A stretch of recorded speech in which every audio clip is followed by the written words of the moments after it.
আসসালামু আলাইকুম। আজকে আমাদের ক্লাস টপিকস জ্যোতিচিহ্ন। আমাদের এখান থেকে একটা প্রশ্ন আসে, কমন একটা বিষয়ে, যে জ্যোতিচিহ্ন কোন তত্ত্বের আলোচ্য বিষয়। আমরা খুব ভালোভাবে জানি, আমরা বাংলা ব্যাকরণের আলোচ্য বিষয় সম্পর্কে একদম তীক্ষ্ণ ধারণা নিয়েছি ইতিপূর্বে অনেক ক্লাসে। তো এই জ্যোতিচিহ্নটা কোন তত্ত্বের আলোচ্য বিষয়? যদি বলা হয়, আমাদের একটা ছন্দ ছিল। কি ছিল ভাইয়া? ছন্দ ছিল। কি ছন্দ? ছন্দটা ছিল জ্যোতি প্রবাদে কারক বাচ্য ও উক্তি পরিবর্তন করে। উক্তি পরিবর্তন করে। জ্যোতি প্রবাদে কারক বাচ্য ও উক্তি পরিবর্তন করে। এখন এই জ্যোতির মধ্যে কি কি আছে? জ্যোতি চিহ্ন বা ছেদ চিহ্ন বা বিরাম চিহ্ন, এরপরে প্রবাদ প্রবচন কারক। এই কারক নিয়ে বেশি ঝামেলা থাকে। কারক শব্দটা, কারক টপিকসটা কোন তত্ত্বের আলোচ্য বিষয়? বাক্য তত্ত্বের আলোচ্য বিষয়। শব্দতত্ত্ব হবে না। অনেক বইতে শব্দতত্ত্ব দেয়া আছে, কিন্তু শব্দতত্ত্ব হবে না, হবে না, হবে না, হবে বাক্য তত্ত্বের আলোচ্য বিষয়। এবারে বাচ্য, উক্তি, উক্তি পরিবর্তন, বাচ্য, বাচ্য পরিবর্তন। আর এই পরিবর্তন বলতে বোঝাচ্ছি পদ পরিবর্তন। বিশেষ্য থেকে বিশেষণ, বিশেষণ থেকে বিশেষ্য, পদ পরিবর্তন। আচ্ছা, এগুলো হচ্ছে আমাদের বাক্য তত্ত্বের আলোচ্য বিষয়। বাক্য তত্ত্বের আলোচ্য বিষয় ছিল। তাহলে ভাইয়া, এই যে আমরা দেখছি জ্যোতি, তার মানে জ্যোতি চিহ্ন, তাহলে জ্যোতি চিহ্নটা কোন তত্ত্বের আলোচ্য বিষয় হয় ভাইয়া? জ্যোতি চিহ্নটা বাক্য তত্ত্বের আলোচ্য বিষয় হয়। জ্যোতি চিহ্নটা বাক্য তত্ত্বের আলোচ্য বিষয় হয়। জ্যোতি চিহ্নটা বাক্য তত্ত্বের আলোচ্য বিষয়। তৌহিদ হোসেন স্যার, ধন্যবাদ এই টপিকসটার জন্য। আপনাকেও ধন্যবাদ, মনোযোগ দিয়ে ক্লাস করবেন ইনশাল্লাহ। এই টপিকসে আর কোনোদিন কারো সমস্যা থাকবে না, আমি জাহিদ চ্যালেঞ্জ দিয়ে বলছি। প্রিয় ভাই বোন আমার, আমাদের প্রতিটা টপিকস যেমন আমাদের পেইড ব্যাচে যেমন ক্লাস হয়, এটা তো আমাদের পেইড ব্যাচেরই ক্লাস ছিল। আপনাদের সাথে অনেকদিন সাক্ষাৎ হয় না, এর জন্য এই ক্লাসটা আপনাদের জন্য, আপনাদের ভালোবাসার কারণে উন্মুক্ত করে দিয়েছি। প্রিয় ভাই বোন আমার, তাহলে জ্যোতিচিহ্ন কোন তত্ত্বের আলোচ্য বিষয়? বাক্য তত্ত্বের আলোচ্য বিষয়। জ্যোতিচিহ্ন কোন তত্ত্বের আলোচ্য বিষয়? বাক্য তত্ত্বের আলোচ্য বিষয়। জ্যোতিচিহ্ন, বিরাম চিহ্ন বা ছেদ চিহ্ন হলো সেই সব সাংকেতিক চিহ্ন যেগুলো ব্যবহার করে বাক্যের বিভিন্ন ভাব, যেমন জিজ্ঞাসা, বিস্ময়, সমাপ্তি ইত্যাদি সার্থকভাবে প্রকাশের মাধ্যমে বাক্যের অর্থ সুস্পষ্ট করা হয়। অর্থাৎ ভাইয়া, আপনার মনের ভাব আপনি প্রকাশ করছেন, কিন্তু থামার কোনো প্রয়োজন মনে করছেন না, তাহলে তো সেটা মনের ভাব সম্পূর্ণ প্রকাশ হলে পরেও আসক্তির অভাব হবে। যেমন আপনারা বারবারই দেখেন যে এখানে প্রসাব করিবেন না, করিলে জরিমানা। আমরা দেখি কি একটা জ্যোতি চিহ্নের কারণে কতটুকু পরিবর্তন হয়। এখানে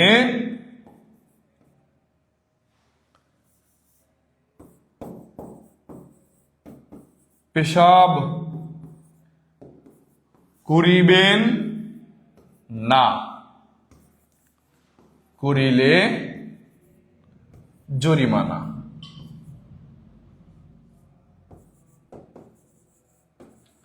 এখন দেখেন, আমি যদি এখানে কমা দেই, এখানে পেশাব করিবেন কমা, না করিলে জরিমানা, তার মানে ওখানে আপনি পেশাব করতে বাধ্য, তাই না?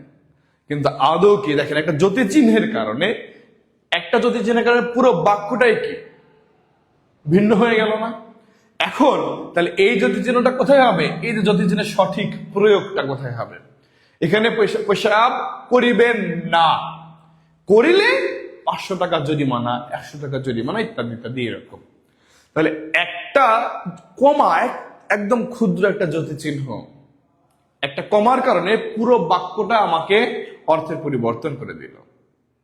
এর জন্য জ্যোতি চিহ্নের সঠিক ব্যবহারটা জানা খুবই দরকার, খুবই দরকার, খুবই দরকার।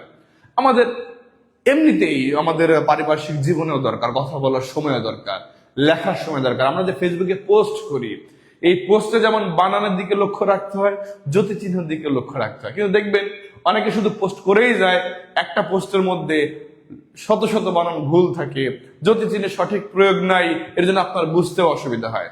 এরপর থেকে ইনশাল্লাহ আপনার আর সমস্যা হবে না। প্রিয় ভাই বোন আমার, তাহলে আমরা যদি একদম সহজভাবে বলি, আমাদের কথা বলার মাধ্যমে বা লেখার মাধ্যমে সহজভাবে বোঝানোর মাধ্যমে আমরা যে চিহ্নগুলো ব্যবহার করি সেগুলো হচ্ছে জ্যোতি চিহ্ন। দেখেন কথাটা কি, আরো সহজ করে বললে, মুখের কথাকে লিখিত রূপ দেওয়ার সময় কম বেশি থামা বোঝাতে যেসব চিহ্ন ব্যবহৃত হয় সেগুলো হচ্ছে জ্যোতি চিহ্ন, ছেদ চিহ্ন বা বিরাম চিহ্ন। যেহেতু আমরা রেস্ট নিচ্ছি, যেগুলোতে রেস্ট নেওয়া হয় সেগুলোই কি বিরাম চিহ্ন। প্রিয় ভাই বোন আমার, এবারে চলে যাচ্ছি জ্যোতি চিহ্ন থেকে কিভাবে কিভাবে প্রশ্ন আসে। ভাইয়া আমি জ্যোতি চিহ্ন পড়লাম, পড়ে শেষ করে ফেললাম, কিন্তু এটাই যদি না জানি কিভাবে প্রশ্ন আসে, কিভাবে আমি উত্তর করব, তাহলে এত কিছু জেনে আমি কি করব? যদি আমার ধারণা না থাকে কিভাবে প্রশ্ন আসবে এখান থেকে, এর জন্য এখান থেকে কিভাবে কিভাবে প্রশ্ন আসে সেটা আমি সবার আগে আলোচনা করব, এরপরে পড়াতে যাব, যেন আপনার মাথার মধ্যে সেইগুলো প্রশ্ন কিভাবে আসে সেগুলো যেন মাথার মধ্যে ঘরে। প্রিয় ভাই বোন আমার, আমাদের প্রথম প্রশ্ন হচ্ছে কোনটি কোন চিহ্ন। তার মানে একটা জ্যোতি চিহ্ন দিয়ে বলবে এটাকে এই জ্যোতি চিহ্নের নাম কি, বা নিচের কোনটি কোলন চিহ্ন, নিচের কোন চিহ্নটি সেমিকোলন চিহ্ন। আবার একটা, আমি তো বললামই, একটা চিহ্ন দিয়ে বলবে এই চিহ্নটির নাম কি, এটা বলতে পারে। আবার নিচের কোনটি কোলন চিহ্ন। ইতিপূর্বের প্রশ্ন আসছে নিচের কোনটি সেমিকোলন, ইতিপূর্বের প্রশ্ন আসছে নিচের কোনটি জ্যোতি চিহ্ন নয়, নিচের কোনটি জ্যোতি চিহ্ন নয়। আমাদের অপশনের মধ্যে ছিল কোলন, কোলন ড্যাশ, এবারে ধরলাম যে কমাই ছিল। তাহলে ভাইয়া কোনটা জ্যোতি চিহ্ন নয়? এটা তো কমা, এটা কোলন ড্যাশ, এটা কোলন, কিন্তু এটা তো ভাইয়া বিসর্গ। এটা কি? এটা হচ্ছে বিসর্গ। যেহেতু বিসর্গ, তার মানে এটা তো জ্যোতি চিহ্ন না। আমাদের প্রশ্ন যদি আসে তাহলে এটা জ্যোতি চিহ্ন না, এটা তো ব্যঞ্জন বর্ণ। তাহলে আমাদের উত্তর হচ্ছিল কি? উত্তর হচ্ছিল বিসর্গ, এটা জ্যোতি চিহ্ন নয়। প্রশ্ন আসছিল কি নিচের কোনটি জ্যোতি চিহ্ন নয়। ঠিক এইভাবে প্রশ্ন আসবে। তার মানে আমাদের জ্যোতি চিহ্ন চিনতে হবে, সেটার নাম জানতে হবে, সেটা চেনাবো, সেটার নামও দেখবো আমরা, ইংরেজিও চেনাবো, বাংলাও চেনাবো। প্রিয় ভাই বোন আমার, আচ্ছা দ্বিতীয় নাম্বার প্রশ্ন কি কি আসে দেখেন। কোন চিহ্নে কতক্ষণ থামতে হবে? সবচেয়ে গুরুত্বপূর্ণ প্রশ্ন এটা। কোন চিহ্নে কতক্ষণ থামতে হবে? সবচেয়ে গুরুত্বপূর্ণ প্রশ্ন এটা। কোন চিহ্নে কতক্ষণ থামতে হবে? সবচেয়ে গুরুত্বপূর্ণ প্রশ্ন এটা। প্রিয় ভাই বোন আমার, এখনো যারা আমাদের লাইভ ক্লাসে যুক্ত হয়েছেন কিন্তু আজকের এই জ্যোতি চিহ্নের একদম ফুল ক্লাসটা করবেন, এখনো শেয়ার দেননি, একটু কষ্ট করে শেয়ারটা দিয়ে রাখেন, তাহলে এটা হয়তোবা আপনার ভবিষ্যতের জন্যই কাজে লাগবে। আমাদের টিউটোরিয়াল পেজে যেহেতু অনেক ক্লাস হয়, অনেক ক্লাস আপনি খুঁজে নাও পেতে পারেন, কিন্তু আপনার আইডিতে যদি এটা শেয়ার দিয়ে রাখেন তাহলে অনায়াসে যে কোনো সময় খুঁজে পাবেন। প্রিয় ভাই বোন আমার, তাহলে কোন চিহ্নে কতক্ষণ থামতে হবে এটা সবচেয়ে গুরুত্বপূর্ণ। কেমন যে 1 সেকেন্ড পরিমাণ কোথায় থামবো, 1 সেকেন্ডের বেশি কোথায় থামবো, কোথায় থামারই প্রয়োজন নাই, আবার কোন জায়গায় 1 বলতে যতক্ষণ সময় লাগবে ততক্ষণ পর্যন্ত থামবো, কোন জায়গায় 1 বলতে দ্বিগুণ সময় লাগবে ততক্ষণ পর্যন্ত থামবো, এইরকম ভাবে প্রশ্ন এসে থাকে। আমরা টেকনিকের মাধ্যমে, এটা আজকে টেকনিকের মাধ্যমে ইনশাল্লাহ জানানোর চেষ্টা করব। আবার কোথায় কোন চিহ্ন বসবে, এটা বাক্যের ক্ষেত্রে বেশি কাজে লাগে। কোথায় কোন চিহ্ন বসবে, কোথায় কোন চিহ্ন বসবে। অমিত রাজশাহী থেকে বলছেন। আচ্ছা, তাহলে আমরা এই 3 ধরনের প্রশ্ন জ্যোতি চিহ্ন থেকে পাবো। 1, কোনটা কোন চিহ্ন, 2, কোন চিহ্নে কতক্ষণ থামতে হবে, 3, কোথায় কোন চিহ্ন বসবে। এই 3টা প্রশ্ন আমাদের জ্যোতি চিহ্ন থেকে আসবে। এখন আমরা চলে যাই জ্যোতি চিহ্নের বিস্তারিত আলোচনায়। জ্যোতি চিহ্ন কতটি? ভাই এটা নিয়ে এত পরিমাণ মতভেদ। যখন আপনাদের জন্য বইটা লিখতে গিয়েছি তখন এই মতভেদটা আরো সুন্দরভাবে পরিলক্ষিত হয়েছে আমার কাছে। প্রিয় ভাই বোন আমার, এই দেখেন জ্যোতি চিহ্নের যে মূল কথাটা, যে জ্যোতি চিহ্ন কতটি, এটা স্পষ্টভাবে কোথাও বলা নাই। নবম দশম শ্রেণীর 2020 সালের পূর্বে একটা বলা আছে, 2021 সালের পরে আর একটা বলা, বাংলা একাডেমিতে একটা বলা আছে, বর্ণনা আছে আর একটা। ইনশাল্লাহ সম্পূর্ণটুকুই আমি বিস্তারিত লিখে দিয়েছি, সবাই একটু স্ক্রিনশট দিয়ে রাখবেন, সবাই একটু স্ক্রিনশট দিয়ে রাখবেন। এবার আমি উত্তর দিচ্ছি। দেখেন, জ্যোতিষের সংখ্যা কিন্তু নির্দিষ্ট করে বলা নাই, আমি তিনটাটি বলছি। নবম দশম শ্রেণীর বোর্ড বই 2020 সালের পর্যন্ত জ্যোতিষের সংখ্যা উল্লেখ ছিল 12টা।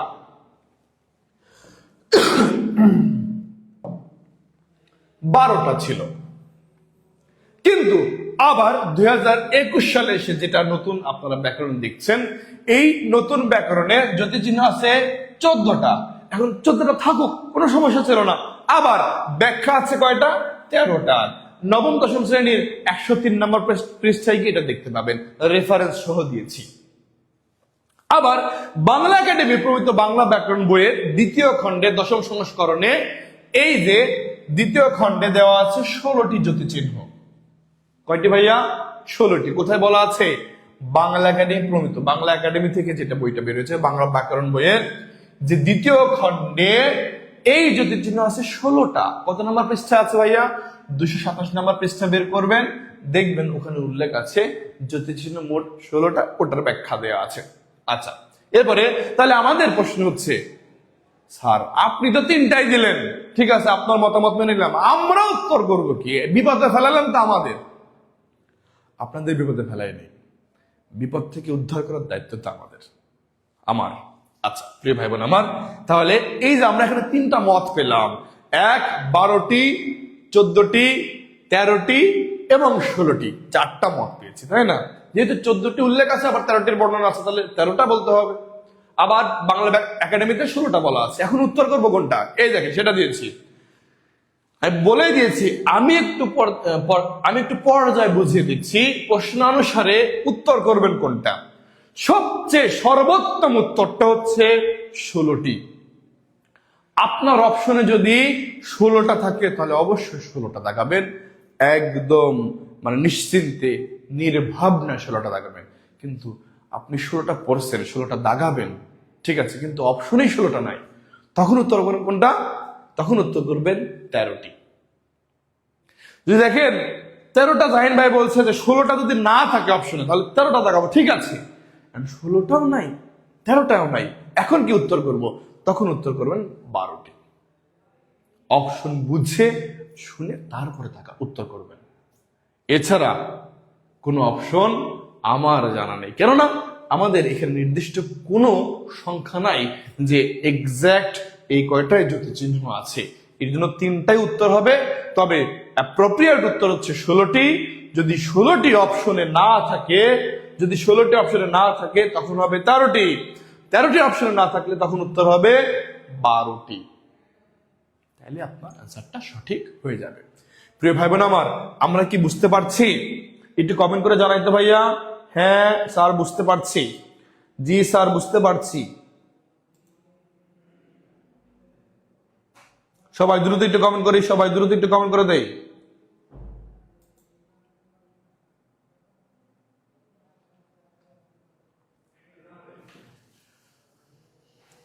সবাই একটু দ্রুত কমেন্ট করে দেয়, ভাইয়া বুঝতে পারছি। আচ্ছা, এখন চলে যাই আমরা জ্যোতিচিহ্ন বনাম বিরাম চিহ্ন বা ছেদ চিহ্ন। এটা কিন্তু আমরা ভুল করে থাকি, সেই ভুলগুলো ইনশাআল্লাহ সমাধান করে দেব। আমাদের সমাধানটাকে একটু দেখি ভাইয়া, স্ক্রিনশট দিয়ে রাখবেন সবাই। দেখেন, আমরা অনেকেই জ্যোতিচিহ্ন আর বিরাম চিহ্ন এক করে ফেলি। বিরাম অর্থটা কি? বিরাম অর্থ হচ্ছে বিশ্রাম নেয়া, রেস্ট করা। তাহলে জ্যোতিচিহ্ন, সব জ্যোতিচিহ্ন কি বিশ্রাম নেই আমরা? না ভাইয়া, সব জ্যোতিচিহ্নে আমরা বিশ্রাম নেই না। যে কয়টা জ্যোতিচিহ্নে আমরা বিশ্রাম নেই, সেই কয়টা জ্যোতিচিহ্নকে বলা হবে বিরাম চিহ্ন। সেই কয়টা জ্যোতিচিহ্নকে বলা হবে কি? বিরাম চিহ্ন। তাহলে জ্যোতিচিহ্নের সংখ্যা 16টি বা 13টি বা 12টি যাই হোক না কেন, কিন্তু বিরাম চিহ্নের সংখ্যা নির্দিষ্ট আছে। বিরাম চিহ্নের সংখ্যা 9টি। কয়টি ভাইয়া? বিরাম চিহ্নের সংখ্যা 9টি। তাহলে আপনাকে যদি প্রশ্ন করা হয় জ্যোতিচিহ্ন কয়টি, তাহলে আপনি তো মনে করলেন যে জাহিন ভাই তো বলে দিছে 16টা, 12টা, 13টা, যে কোনো একটা। কিন্তু 16টাও আছে, 12টাও আছে, 13টাও আছে, আবার 9টাও আছে। কিন্তু প্রশ্ন চেয়েছে বাংলা ভাষায় বা বাংলা ব্যাকরণে বিরাম চিহ্ন কতটি? আপনি উত্তর করলেন 16টি। কেন? জাহিন ভাইয়া বলছে অ্যাপ্রোপ্রিয়েট উত্তর 16টি, কিন্তু ভাইয়া ওখানে বলছি জ্যোতি চিহ্ন, কিন্তু এখানে বলছে বিরাম চিহ্ন। তাহলে আমাদের উত্তর হবে 9টি। এই ভুল কেউ করবেন না, পরে হাই হাই করবেন। আর আজকে যারা ক্লাস করছে না, আমি বলছি এত সুন্দর সুন্দর ইনফরমেশন ভুল করবে, সেটা ভাষায় প্রকাশ করার মতো না। কেননা আমি বারবার বলছি আজকে এমন এমন তথ্য দেব যে অনেক বইতে এটা নাই, ব্যাখ্যাও নাই, সঠিক ব্যাখ্যাটাও নাই। ইনশাল্লাহ সেগুলো আজকে আপনারা পাচ্ছেন। তাহলে আমরা দেব কি ভাইয়া উত্তরটা? সঠিক দেব 9টি। কোন 9টি চিহ্ন? সেই 9টি চিহ্ন হচ্ছে দাড়ি, কমা, সেমিকোলন। সেমিকোলনে এই যে এটা হবে, নিচে হবে সেমিকোলন। এবারে বিস্ময় চিহ্ন, প্রশ্নবোধক চিহ্ন, কোলন, ড্যাশ, কোলন ড্যাশ, উদ্ধরণ চিহ্ন। যদি উদ্ধরণ চিহ্নের মাঝখানে একটু ফাঁকা থাকবে এরকম আর কি, এটাকে বলা হয় উদ্ধরণ চিহ্ন। তো এই চিহ্নগুলোর নাম হচ্ছে বিরাম চিহ্ন। এই চিহ্নগুলোর নাম কি ভাইয়া? বিরাম চিহ্ন। তাহলে একটু কষ্ট করে স্ক্রিনশট দিয়ে সহজ ডান লিখি তো ভাইয়া, একটু কষ্ট করে স্ক্রিনশট দিয়ে সহজ ডান লিখি। ও প্রিয় ভাই বোন আমার, একটু কষ্ট করে স্ক্রিনশট দিয়ে একটু সহজ ডান লিখে দেই।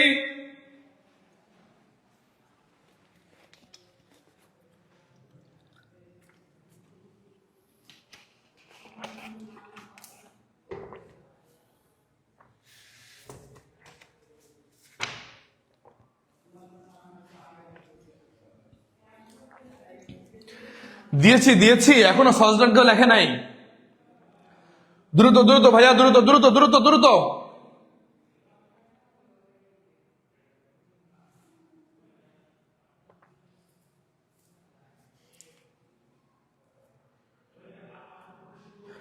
তুলিকা তুলি, জ্যোতি চিহ্ন বিরাম চিহ্নের মধ্যে পার্থক্য তো বললাম। যে জায়গায় আমরা থামছি, বিরাম নিচ্ছি, বিশ্রাম করছি, সেটা হচ্ছে বিরাম চিহ্ন। থামার প্রসঙ্গ যেখানে আসবে সেটা হচ্ছে বিরাম চিহ্ন, যেখানে থামার প্রসঙ্গ আসবে না সেটা হচ্ছে বিরাম চিহ্ন নয়।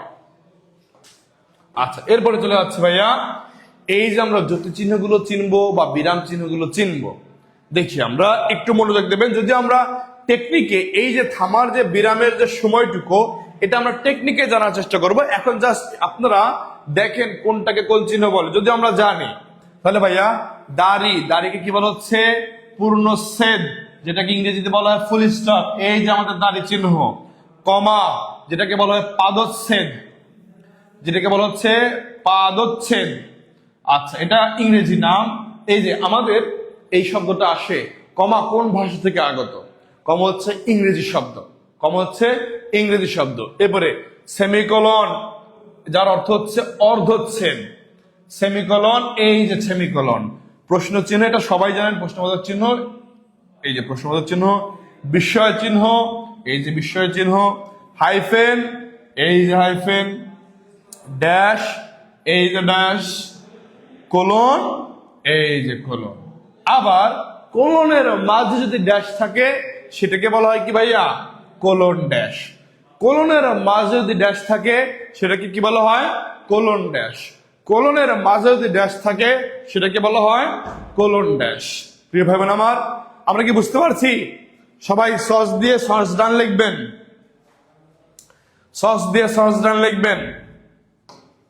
আচ্ছা, এরপরে চলে যাচ্ছি আরো অন্যান্য জ্যোতি চিহ্নে। উদ্ধার চিহ্ন বা উদ্ধৃতি চিহ্ন, আমরা কোনো উক্তি বলার সময় এই চিহ্নটা বেশি ব্যবহার করি। একটা হচ্ছে জোর উদ্ধৃতি, আমরা যে মাত্র দিলাম জোর উদ্ধৃতি চিহ্ন, আর হচ্ছে একক উদ্ধৃতি চিহ্ন। তাহলে জোর উদ্ধৃতি চিহ্ন কোনটা? এই যে, যেটাকে আমরা ইনভার্টেড কমা বলি। আবার এটাকে বলা হয় কোশ্চেন মার্ক, যেটাকে একক উদ্ধৃতি চিহ্ন বলা হয়। থামার সময়টা, বিরামের সময়টা আমরা টেকনিকে জানবো। এরপরে ভাই বন্ধনী কি? প্রথম বন্ধনী, দ্বিতীয় বন্ধনী, তৃতীয় বন্ধনী। যদিও আমাদের বাংলা ভাষায় বা বাংলা ব্যাকরণে দ্বিতীয় এবং তৃতীয় বন্ধনীর কাজ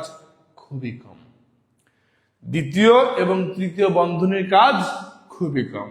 আচ্ছা, এবারে বিন্দু কি? এই যে আমরা জানি এটা লোভ চিহ্ন, এটা আমরা পারি না ভাইয়া। লোভ চিহ্ন চিনি না, কিন্তু ইলাক চিহ্ন, মানে এই দুইটার একটা আমরা চিনি না।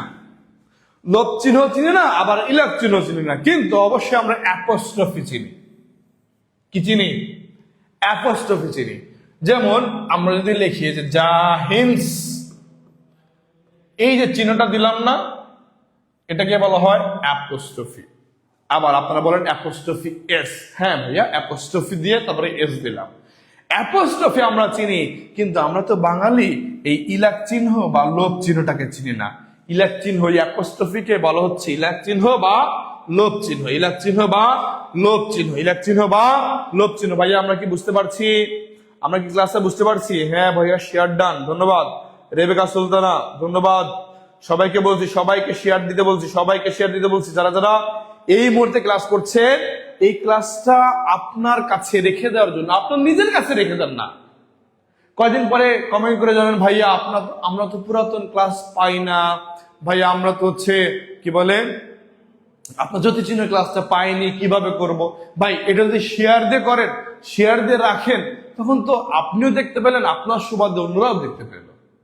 কারণ কি, আমাদের আজকে পোস্ট ডিলেটও হয়ে যেতে পারে, সরি পোস্ট ডিলেট বলছি, আমাদের যেহেতু বিভিন্ন কোর্স ম্যাটেরিয়াল এখানে সারা হয়, বিভিন্ন ক্লাস হয়, প্রতিদিন আমাদের 2-3টা ক্লাস হয়। এর জন্য আমাদের দেখা যাচ্ছে যে এই ভিডিওটা পিছনে চলে যায়, নিচে চলে যায়, আপনার সেটা খুঁজে পাবেন না।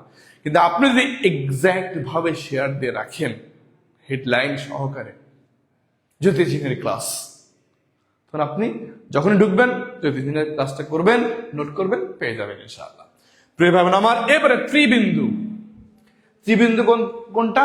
ওই যে এখন দেখেন না, এখন ম্যাক্সিমাম পোস্টে দেখবেন যে কি করা হয়, অল্প একটু লেখার পরে 3টা ডট দিয়ে দেয়।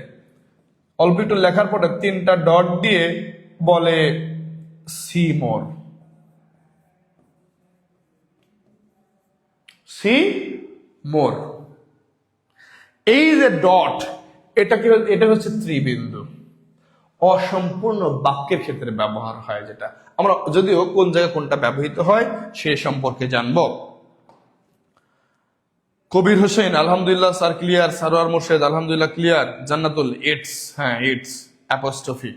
আচ্ছা, এখন চলে যায় ভাইয়া, আমরা ব্যাকরণিক চিহ্ন, তাহলে মোট ব্যাকরণিক চিহ্ন কয়টি? ব্যাকরণিক চিহ্ন মোট 4টি।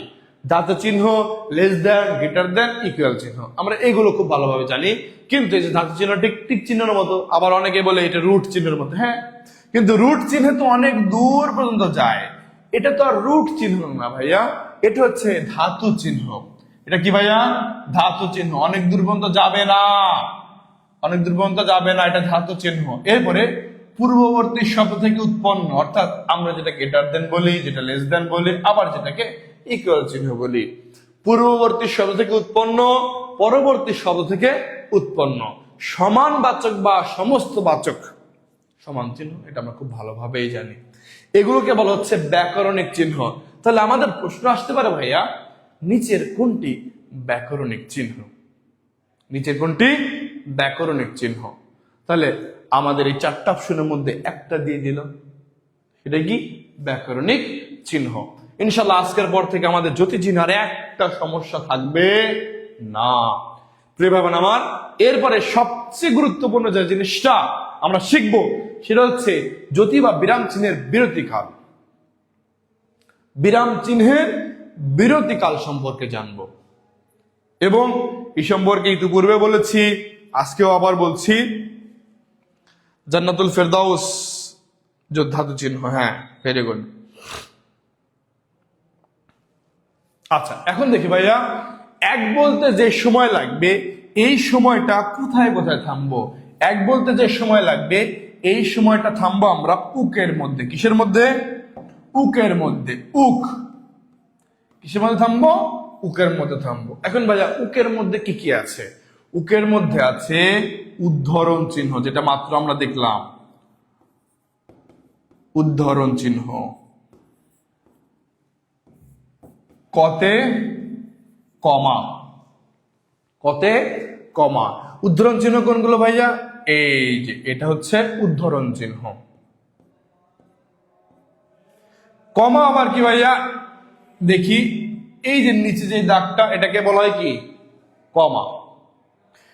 এই দুইটা চিহ্নে উকের মধ্যে আমরা থামবো কি, এক বলতে যতক্ষণ সময় লাগে এতটুকু সময় পরিমাণ আমরা উকের মধ্যে থামবো।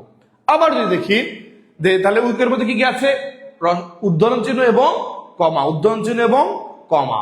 এখন যদি বলি ভাইয়া এক বলার দ্বিগুণ সময় থামবো কোথায়, এই দ্রুত সবাই স্ক্রিনশট নিয়ে নেবেন, সবাই দ্রুত স্ক্রিনশট নিয়ে নেবেন কিন্তু প্রিয় ভাই বোন আমার, এক বলার দ্বিগুণ সময় থামতে হবে। এখন আমাদের প্রশ্ন আসে কি জানেন, প্রশ্ন ঠিক এইভাবে আসবে যে নিচের কোন চিহ্নে এক বলতে যতক্ষণ সময় লাগবে এতটুকু পরিমাণ থামবো আমরা, নিচের কোন চিহ্নে এক বলার দ্বিগুণ সময় থামতে হবে, নিচের কোন চিহ্নে কোনো প্রকার থামার প্রয়োজন নাই, এইরকম ভাবে প্রশ্ন আসে। তাহলে আমাদের এখানে হচ্ছে এক বলার দ্বিগুণ সময় থামতে হবে। এখন ভাইয়া এক বলতে যে সময়টা থামা লাগতো সেটা আমরা কমার মধ্যে থামছি, আর কমাকে, আচ্ছা কমার অপর নাম কি ভাইয়া, কমার অপর নাম হচ্ছে পাদচ্ছেদ। কি নাম ভাইয়া, পাদচ্ছেদ। কমার অপর নাম কি, পাদচ্ছেদ। আবার এক বলার দ্বিগুণ সময় থামতে হবে কোথায়, এই যে লিখতে লিখতে চলে গেলাম, উপরে একটা বিন্দু দিলাম, নিচের একটা কমা দিলাম। এখন এই কমা বললো কি যে আমাকে তো এক বলতে যে সময় লাগলো সেই সময়টা থেমেছিল আমার উপরে, কিন্তু এখন তো আমার উপরে আর একটা বিন্দু দিয়েছো, তাহলে ওই পরিমাণ থামলে তো হবে না, অবশ্যই এর চেয়ে বেশি সময় থামতে হবে। তখন এই যে এক বলার দ্বিগুণ সময়, এখন এক বলার দ্বিগুণ সময় মানে দুই বলবেন সরাসরি তা কিন্তু হবে না। এক বলার দ্বিগুণ সময় মানে হচ্ছে এক এক এক এক, এইভাবে বলতে হবে। একবার দুই বলে দেবেন তাহলে হবে না কিন্তু। তাহলে এক বলতে যতক্ষণ সময় লাগবে ততক্ষণ থামবো আমরা উকের মধ্যে উদ্ধরণ চিহ্ন এবং কমা। আবার এক বলার দ্বিগুণ সময় থামবো আমরা সেমিকোলনে, আর সেমিকোলনের উপরে বিন্দু থাকে, নিচে কমার মতো থাকে, এটা হচ্ছে সেমিকোলন। এটা কি ভাইয়া, সেমিকোলন, যেটাকে আবার বলা হচ্ছে অর্ধচ্ছেদ, যেটাকে আবার বলা হচ্ছে কি নাম, বাংলা কি বলা হয়, অর্ধচ্ছেদ। পুরো বাক্যকে মাঝ থেকে ভাগ করে ফেলে, এর জন্য তাকে অর্ধচ্ছেদ বলা হয়। আর আপনারা খুব ভালোভাবে জানেন একটা বাক্য যদি অনেক বড় হয়, মাঝখানে থামার প্রয়োজন হয়, তখন আমরা সেমিকোলন দিয়ে রাখি, সেমিকোলন দিয়ে থেমে আবার বাক্যের পরের অংশটুকু আমরা করতে পারবো। তাহলে ভাই সেমিকোলনের অপর নাম কি, অর্ধচ্ছেদ, আর কমার অপর নাম কি, পাদচ্ছেদ। এগুলো কিন্তু আমাদের প্রশ্নে আসে, এগুলো আমাদের প্রশ্নে আসে। আচ্ছা, এরপরে চলে যাব যে এক সেকেন্ড পরিমাণ থামতে হবে কোথায় কোথায়। আমি কিন্তু এখানে দিয়ে দিয়েছি এক সেকেন্ড পরিমাণ থামতে হবে কোথায় কোথায়। দেখেন, ড্যাশ, দাড়ি, কোলন, কোলন, ড্যাশ, বিস্ময় চিহ্ন, জিজ্ঞাসা চিহ্ন, এগুলো এক সেকেন্ড পরিমাণ থামতে হবে। এখন ভাইয়া মনে রাখবো কিভাবে, এই যে ভাইয়া মনে রাখার টেকনিকটাও দিয়ে দিয়েছি। মনে রাখার টেকনিকটা কি, মনে রাখার টেকনিক হচ্ছে ড্যাশ দাও কোকো এক সেকেন্ড বিজি। আমার সাথে সাথে বলবেন ভাইয়া, আমার সঙ্গে সঙ্গে বলবেন তো, ড্যাশ দা ও কোকো এক সেকেন্ড বিজি। আবার বলবেন ড্যাশ দা ও কোকো এক সেকেন্ড বিজি, ড্যাশ দা ও কোকো এক সেকেন্ড বিজি। এখন দেখি ড্যাশ দা ও কোকো এক সেকেন্ড বিজি এর মধ্যে কি কি আছে। এই যে ড্যাশতে ড্যাশ ড্যাশই হবে, কোনো প্রকার পরিবর্তন হবে না। দাঁতে দাড়ি, দাঁতে দাড়ি। আবার কোতে কোলন, কোতে কি ভাইয়া, কোতে কোলন। আবার কোতে কোলন ড্যাশ, আবার কোতে কোলন ড্যাশ। চিহ্নগুলো চিনাবো। বিতে বিস্ময় সূচক চিহ্ন, বিতে বিস্ময় সূচক চিহ্ন, বিতে বিস্ময় সূচক চিহ্ন। আর জিতে জিজ্ঞাসা চিহ্ন, জিতে জিজ্ঞাসা চিহ্ন। এখন এই চিহ্নগুলোতে আমি কতক্ষণ পরিমাণ থামবো, এক সেকেন্ড পরিমাণ থামবো। কতক্ষণ পরিমাণ থামবো ভাইয়া, এক সেকেন্ড পরিমাণ। আমি দিয়ে দিয়েছি এখানে ড্যাশ দাও কোকো এক সেকেন্ড বিজি। ভাইয়া কি, ড্যাশ দাও কোকো এক সেকেন্ড বিজি, ড্যাশ দাও কোকো এক সেকেন্ড বিজি, ড্যাশ দাও কোকো এক সেকেন্ড বিজি। মুখস্থ করে ফেলবেন, ক্লাসের মাঝে হয়ে যাবে ইনশাআল্লাহ। তাহলে এই যে ড্যাশতে ড্যাশ, দাঁতে দাড়ি, কোতে কোলন, দুইটা ফোঁটা বিন্দু, কোলন ড্যাশ, দুইটা বিন্দু, মাঝখানে ড্যাশ চিহ্নটা। বিস্ময় চিহ্ন কোনটা ভাইয়া? এই যেরকম দাড়ি দিয়ে নিচে ফোটা। জিজ্ঞাসা চিহ্ন কোনটা? যেটা প্রশ্নবোধক চিহ্ন, সেটা হচ্ছে জিজ্ঞাসা চিহ্ন। এইগুলোতে আমরা 1 সেকেন্ড পরিমাণ থামবো, 1 সেকেন্ড পরিমাণ থামবো, 1 সেকেন্ড পরিমাণ থামবো। আমাদের প্রশ্নে আসবে এভাবে, নিচের কোন চিহ্নে 1 সেকেন্ড পরিমাণ থামতে হবে, চিহ্ন দিয়ে পরে নাম দিয়ে দেবেন। প্রিয় ভাই বোন আমার, আমরা কি বুঝতে পারছি? ক্লিয়ার হচ্ছে সবাই? একটু একটু কমেন্ট করে জানাই তো ভাইয়া, দ্রুত দ্রুত কমেন্ট করে জানাই। তাহলে ড্যাশ দাও কোকো, 1 সেকেন্ড বিজি, এগুলো আমাদের 1 সেকেন্ড পরিমাণ থামবো। প্রিয় ভাই বোন আমার, এরপরে আমরা যদি দেখি যে থামার প্রয়োজন নেই কোন কোন চিহ্নে, হাইফেন, ইলাক চিহ্ন, ব্র্যাকেট, ব্যাকরণিক চিহ্ন, হাইফেন, ইলাক চিহ্ন, ব্র্যাকেট এবং ব্যাকরণিক চিহ্ন, ব্র্যাকেট এবং ব্যাকরণিক চিহ্ন।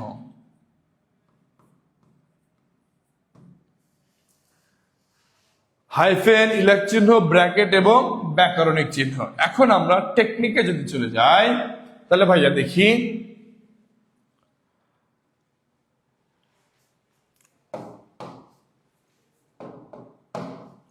হাই ব্রেভ কিন্তু থামেনি। আপনারা ডিজে ব্র্যাভো নাম শুনছেন না? প্লেয়ারের নাম, ক্রিকেট প্লেয়ারের নাম। তো আপনি খুবই তাকে শ্রদ্ধা করেন, তার খেলা পছন্দ করেন, আপনাকে দেখতে গেলেন, তার খেলা দেখতে গেলেন, স্টেডিয়ামে, মিরপুর স্টেডিয়ামে গেলেন, দেখলেন যে আপনার পাশেই ডিজে ব্র্যাভো উঠে আসছে, তাহলে আপনি একটু স্টাইল করে ডাক দিলেন, hi brave, how are you? কি বললেন? Hi brave, how are you? এখন ওর নাম তো ব্র্যাভো, আপনি বললেন ব্রেভ, একটু স্টাইল করে ডাকলেন, আপনাকে দেখলো, দেখে ওকে ওকে জানালো, বা ঠিক আছে আপনার ইশারায় সাড়া দিল সে, মানে সে একটা শৌখিন মানুষ, ইয়ের মধ্যে কি একটু রসিক মানুষও, খেলার মাঠেও কিন্তু দেখেন ইয়া করে, এই খেলার পাশাপাশি ডান্স করে, ডান্স দেখতে চাইলে ডান্স করে। আমি একবার স্টেডিয়ামে তার খেলা দেখতে গিয়েছিলাম, তার খেলা না, মূলত খেলা দেখতে গিয়েছিলাম, তো হ্যাপি ডান্স খেলার মাঝে মিরপুর স্টেডিয়ামে, তো এরকম দেখবেন ডান্স করে খেলার মাঝে। প্রিয় ভাই বোন আমার, তো তাকে ডাক দিলেন, কিন্তু আপনার কথায় কোনো পাত্তাই দিল না, দামই দিল না, কোনো দামই দিল না, দাম না দিয়ে সে চলে গেল, থামে নাই। দাম না দিলে, তারপরে সে থামে নাই, চলেই গেল। আপনার আবার মন খারাপ করা দরকার নাই, কেন মন খারাপ করবেন না? আরে ও না দাম দিলে কি হবে, রাস্তার কুকুর তো আপনাকে দাম দেয়, এটাই অনেক কিছু। আচ্ছা, তাহলে ওর নাম না দাম দিল, দেখেন হাই ব্রেভ কিন্তু থামেনি, হাই ব্রেভ কিন্তু থামেনি। তাহলে হাইয়ের মধ্যে কি কি আছে? হাইতে আছে হাইফেন, হাইতে আছে হাইফেন, ইতে ইলাক চিহ্ন, ইতে ইলাক চিহ্ন। ভাইয়া ইলাক চিহ্ন তো আমরা কি জানি না, ইলাক চিহ্ন কি সেটা তো আমরা জানি না।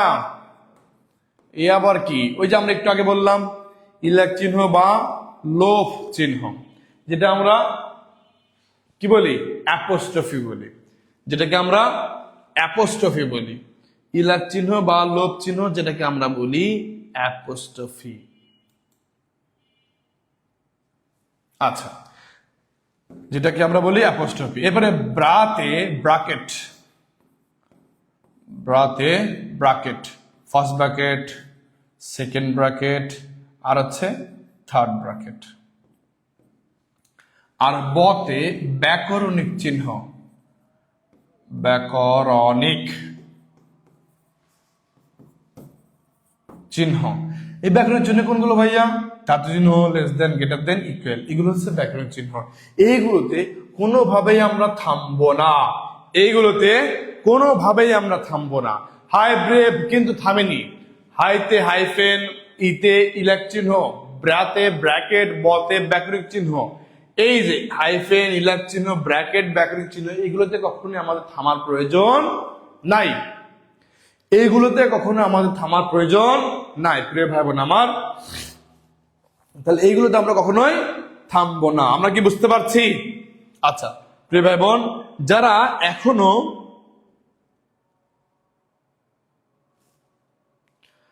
যারা এখনো আমাদের এই ক্লাসটা শেয়ার দেননি তারা সুন্দর করে একটু হাইলাইট করে দেবেন। তো এই যে কমেন্টে গিয়ে @ দিবেন, এই যে উপরে চলে আসবে হাইলাইট, এই হাইলাইটে চাপ দেবেন, তারপরে ওকে করে দেবেন। সবাই দ্রুত হাইলাইট করে দেবেন তো ভাইয়া, সবাই দ্রুত হাইলাইট করে দেন। দেখেন আমি হাইলাইট করে দিয়েছি সবার আগে। প্রিয় ভাই বোন আমার, সবাই দ্রুত হাইলাইট করে দেই। এখনো যারা আমরা শেয়ার দেয়নি, এখনো যারা আমরা হাইলাইট দেয়নি, সবাই হাইলাইট করে দেবেন, সবাই হাইলাইট করে দেবেন।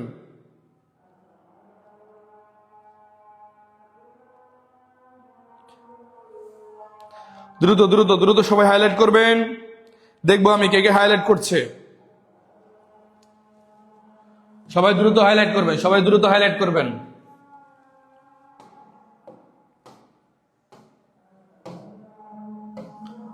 প্রান্তিক জ্যোতি বা অন্তর্জ্যোতি, ধন্যবাদ, অসংখ্য ধন্যবাদ। কেয়ার সুজন, আলহামদুলিল্লাহ। সবাই হাইলাইট করবেন।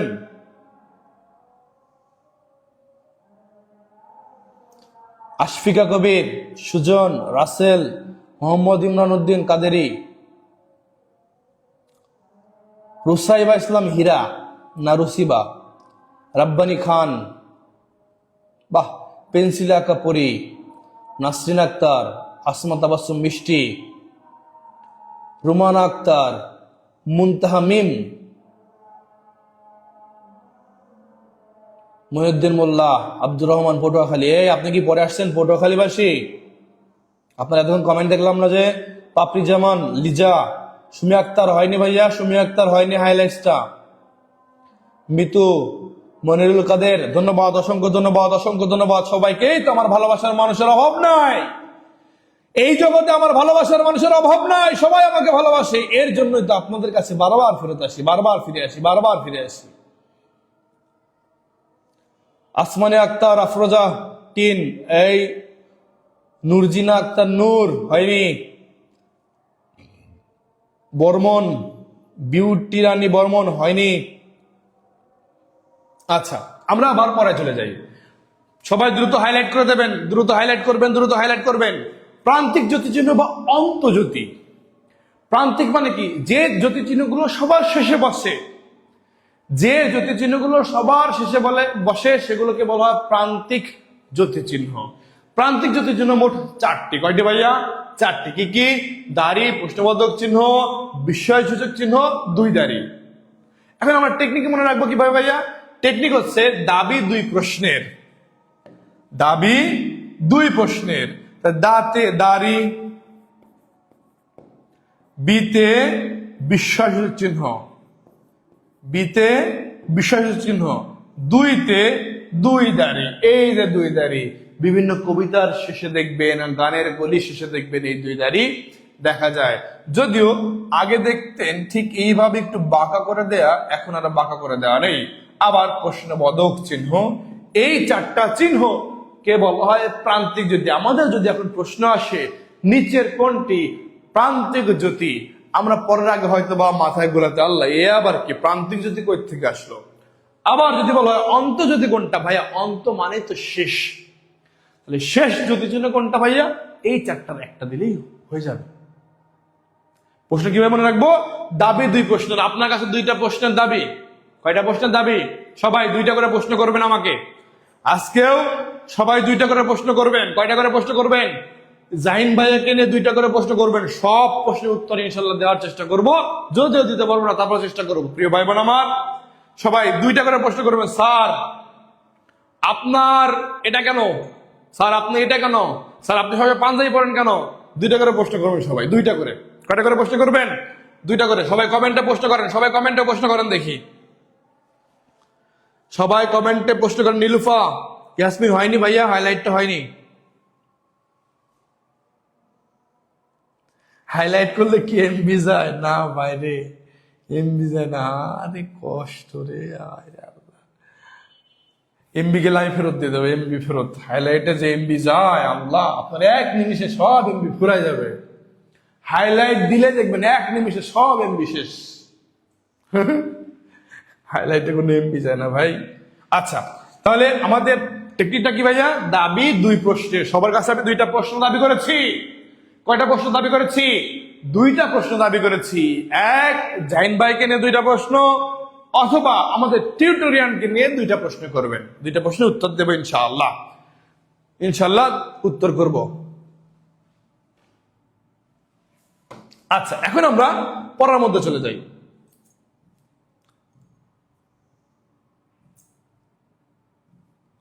বাক্য অন্তর্গত চিহ্ন বা অভ্যন্তর জ্যোতি, অর্থাৎ যে জ্যোতি চিহ্নটা আমাদের বাক্যের মাঝে ব্যবহার হয়। আমরা তো প্রান্তিক জ্যোতি চিনলাম, এখন আমরা বাক্যের অন্তর্গত মানে বাক্যের মাঝে কোন কোন জ্যোতি চিহ্ন ব্যবহার হয় সেটা সম্পর্কে জানবো। বাক্যের অভ্যন্তরে বসে এমন জ্যোতি চিহ্ন মোট 7টি। কয়টি ভাইয়া? এমন জ্যোতি চিহ্ন মোট 7টি। বাক্যের অন্তর্গত বা বাক্যের অভ্যন্তরে বসে মোট 7টি জ্যোতি চিহ্ন। এই 7টি জ্যোতি চিহ্ন আমরা খুব ভালোভাবে চিনি, জানি। সেগুলো কি? Comma, colon, colon dash, semicolon dash, hyphen, বিন্দু। এইগুলো হচ্ছে আমাদের বাক্যের অভ্যন্তর জ্যোতি। বাক্যের অভ্যন্তর জ্যোতি, বাক্যের অভ্যন্তর জ্যোতি এই 3টা, এই 7টা, sorry. Comma, colon, colon dash, semicolon dash, hyphen, বিন্দু। এরপর আমরা একটা টেকনিকের মাধ্যমে মনে রাখার চেষ্টা করব কোনগুলো বাক্যের অভ্যন্তর জ্যোতি বা বাক্যের অন্তর্গত জ্যোতি। হাই কোকো ড্যাবিকে কষে মারো, বলি না, ওকে একটা কষে মারতো, চর, একটা কষে চর মারতো। এই সেই হাই কোকো ড্যাবিকে কষে মারো। হাইতে হাইফেন, কোতে কোলন, কোতে colon dash, colon colon dash, ড্যাবি ড্যাতে ড্যাশ, বিতে বিন্দু, কতে কমা, সেতে সেমিকোলন। আবার বলছি, একটু মনে রাখেন।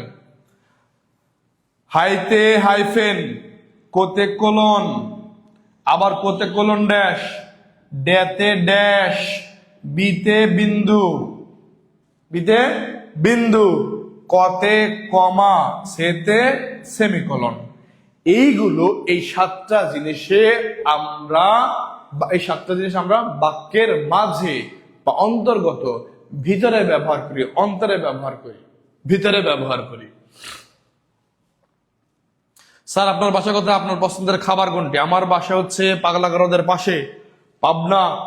আর হচ্ছে আমার ফেভারিট ফুড হচ্ছে কাচ্চি। স্যার আপনার বাচ্চা কয়টা? স্যার আমাদের ম্যাম কেমন আছেন? আমার বাচ্চা একটাও নাই ভাইয়া, আমার বউয়ের বাচ্চা একটা আছে, আমার বাচ্চা নাই, আমার বাচ্চা হয় নাই, আমার বউয়ের বাচ্চা হয়েছে।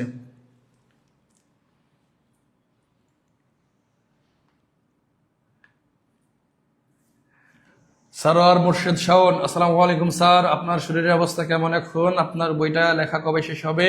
কবে আমরা পাবো? ইনশাআল্লাহ খুব দ্রুতই পাবেন, তবে আরো 2 থেকে 3 মাস আমাকে অক্লান্ত পরিশ্রম করতে হবে। এই যে এগুলো আমার বইয়ের মধ্যে সম্পূর্ণ A to Z, এখানে বইয়ের কপি এখানে দিয়ে দিছি প্রিয় ভাই বোন আমার। তাহলে এইগুলো আমাদের কি? বাক্যের অন্তর্গত জ্যোতি বা অভ্যন্তর জ্যোতি। সবারই কমেন্ট করবো একটু ধীরে সুস্থে। আচ্ছা, এখন আমরা আসছি জ্যোতি চিহ্নের ব্যবহার। ভাই এই জিনিসটাতে এত বিদঘুটে একটা জিনিস, এত সুন্দর করে উপস্থাপন করার চেষ্টা করেছি উদাহরণ সহ। এটা আমি চ্যালেঞ্জ দিয়ে বলবো, অন্য কোন বইতে নাই নাই নাই, এটা আমি চ্যালেঞ্জ দিয়ে বলবো ভাইয়া। সুতরাং এই জিনিসটা আপনারা অবশ্যই আপনাদেরকে স্ক্রিনশট দিয়ে রাখা, স্ক্রিনশট দিয়ে সহজ ডান লিখতে বাধ্য আপনি, আপনার উপর ফরজে আইন এটা। কেন? আপনি যেটা পাবেন না ভাই, আমি বলতেছি আপনি পাবেন না। আপনি পড়েন 1টা বা 2টা বই, আর আমি মিনিমাম 7টা 8টা 9টা 10টা করে বই পড়ি। আমি জানি কোন বইতে কি আছে কি নাই কি ভাইবেন আমার। এর জন্য বলছি এরকম গোছানো জিনিসটা নাই।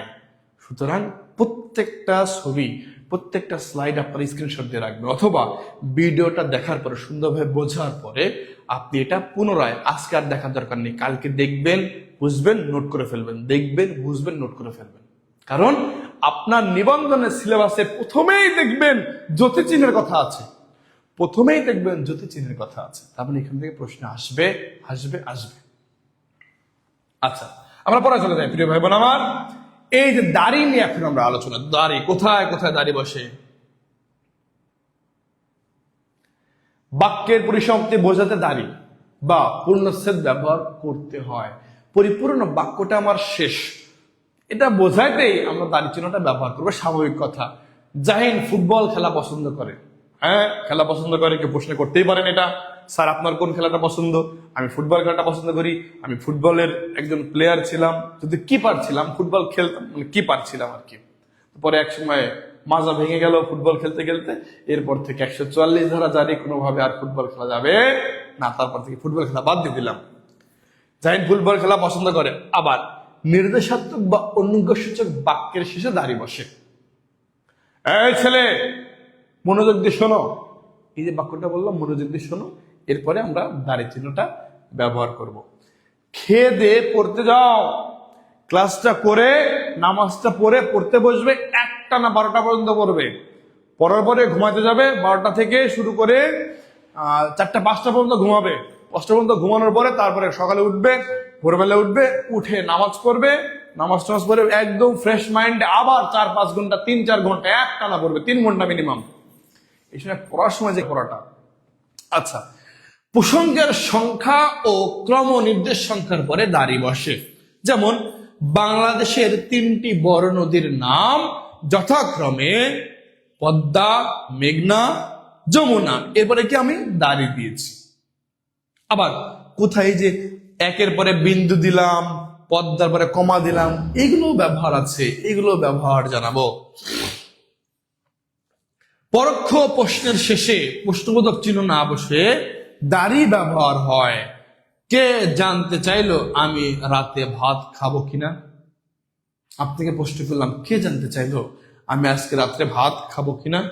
এগুলো হচ্ছে পরোক্ষ প্রশ্নের শেষে প্রশ্নবোধক চিহ্ন না বসে দাড়ি ব্যবহৃত হয়। ভাই আমরা উক্তি পড়েছি না, প্রত্যক্ষ উক্তি, পরোক্ষ উক্তি। ওই উক্তিটাই যখন পরোক্ষ হবে, প্রত্যক্ষ না হয়ে পরোক্ষ হবে, তখন সেটা শেষে প্রশ্নবোধক চিহ্ন হবে না, সেটা শেষে দাড়ি হবে। সবাই একটু স্ক্রিনশট দিয়ে রাখবেন, সবাই একটু স্ক্রিনশট দিয়ে রাখবেন ভাইয়া, সবাই একটু দ্রুত স্ক্রিনশট দিয়ে রাখবেন।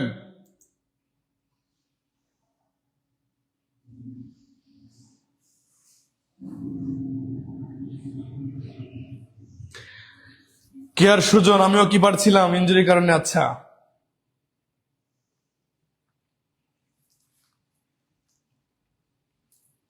আমার বাসা হচ্ছে পাবনাতে, থাকি গোপালগঞ্জে।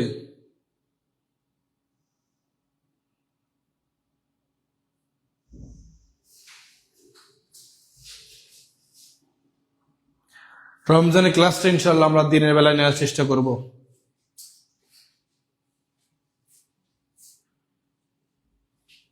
আচ্ছা, সস ডান। এরপরে চলে যাচ্ছে ভাইয়া, এই যে কমা কোন কোন জায়গায় ব্যবহার হবে, সবাই একটু স্ক্রিনশট দিয়ে রাখবেন। দেখেন ভাইয়া, বাক্য বলার সময় স্বল্প বিরতির প্রয়োজন হলে সেসব জায়গায় আমরা কমাটা ব্যবহার করি। যেমন এই যে বাক্যের একই পদের একাধিক শব্দ পাশাপাশি, একই জাত শব্দ পাশাপাশি বসছে, ব্যবহৃত হলে তার মধ্যবর্তী এক বা একাধিক কমা ব্যবহার করতে পারবো আমরা। যেমন রবীন্দ্রনাথ, জীবনানন্দ দাশ, নজরুল, মধুসূদন বাংলা সাহিত্যের কালজয়ী লেখক। এখন এই কবিদের নাম আমি পাশাপাশি লিখলাম, যদি পূর্ণাঙ্গ নাম লিখি নাই, তো রবীন্দ্রনাথ, জীবনানন্দ, নজরুল, মধুসূদন বাংলা সাহিত্যের কালজয়ী লেখক, তো এইগুলো শেষে দেখেন কমা দিয়েছি। একই জাতীয় শব্দ না, পাশাপাশি বসছে না, মানে লেখকদের নাম সব পাশাপাশি বসিয়েছি, এর জন্য কমা দিয়েছি। আপনি যদি বলেন স্যার আপনি কোন কোন ফল খেতে পছন্দ করেন, তাহলে আমি বলবো আম, জাম, কাঁঠাল, লিচু, পেয়ারা, মালটা, কমলা। এখন সবগুলো কি একসাথে লিখবো? না, কমা দিয়ে দিয়ে লিখবো। ঠিক এরকম ক্রিয়ার ক্ষেত্রে এলাম, দেখলাম, জয় করলাম। এখন ভাইয়া এটা কিন্তু বাক্য আসে, এটা শিখাই দিই। এলাম, দেখলাম, জয় করলাম, এটা কোন বাক্য? মিশ্র বাক্য, জটিল বাক্য, সরল বাক্য, নাকি যৌগিক বাক্য? ভাইয়া এলাম, দেখলাম, জয় করলাম, প্রত্যেকটা বাক্য মানে প্রত্যেকটাই কি ক্রিয়াপদ, সমাপিকা ক্রিয়া। আর 2 বা ততোধিক সমাপিকা ক্রিয়া থাকলে পরে সেটা যৌগিক বাক্য হবে। আবার বলছি, 2 বা ততোধিক সমাপিকা ক্রিয়া থাকলে সেটা যৌগিক বাক্য হবে। এখানে এবং, অথবা, নতুবা, তথাপি, বরং, কিন্তু, অথবা এগুলো দরকার নেই। দেখবেন দুইটা সমাপিকা ক্রিয়া আছে কিনা। দুইটা সমাপিকা ক্রিয়া থাকলে কোনো কথা নাই, সেটা যৌগিক বাক্য। তাহলে এই যে এলাম, দেখলাম, যা করলাম, তিনটাই সমাপিকা ক্রিয়া, যৌগিক বাক্য, কোনো কথা নেই। অনেক বইতে জটিল বাক্য দেওয়া আছে, ভুল, মিথ্যা, মিথ্যা কথা পারে নাই, এর জন্য ভুল দিয়েছে। আপনি কি ভুল শিখবেন নাকি? আমার মান সম্মান থাকে না। কারণ কি, আপনি ভুল উত্তর দেওয়ার পরে বলবেন কি, কার স্টুডেন্ট তুমি, কার কাছে পড়েছো, আর আমাকে তো জাহিন ভাই শেখাইছে, মান সম্মান কার গেল? আমার গেল না। ভাই, এইটুক জীবনে যতটুকু সম্মান অর্জন করতে পেরেছি, অতটুকু আমি চাই, আমি ধারণ করি।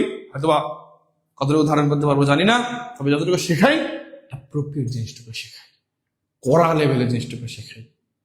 আচ্ছা, তাহলে পড়লাম, লিখলাম, চান্স পেলাম, বা পড়লাম, লিখলাম, জব পেলাম, এটা কি? এটাও যৌগিক বাক্য। পড়লাম, লিখলাম, জব পেলাম, এটাও কি? যৌগিক বাক্য। কেন? সমাপিকা ক্রিয়া আছে। আচ্ছা ভাইয়া, এরপরে চলে যাচ্ছি আমরা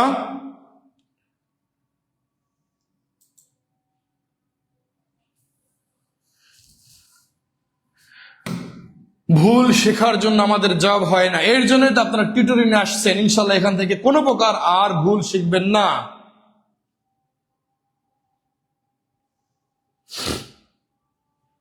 ইনশাল্লাহ আপনি আর ভুল শিখবেন না। ভাইয়া, এক জাতীয় একাধিক বাক্য বা বাক্যাংশ পাশাপাশি ব্যবহৃত হলে, এক বা একাধিক অসমাপিকা ক্রিয়া পাশাপাশি থাকলে তাদের মধ্যে কমা বসে। যেমন, সে লাইব্রেরিতে ঢুকলো, বই নিল, তারপর বেরিয়ে গেল। বাক্যটা শেষ, দাঁড়িয়ে দিয়েছি, কিন্তু এই যে একই জাতীয় বাক্য আমি পরপর দিয়েছি, এর জন্য কমা দিয়েছি। সে লাইব্রেরিতে ঢুকলো, বই নিল, তারপর বেরিয়ে গেল, কমা দিয়েছি।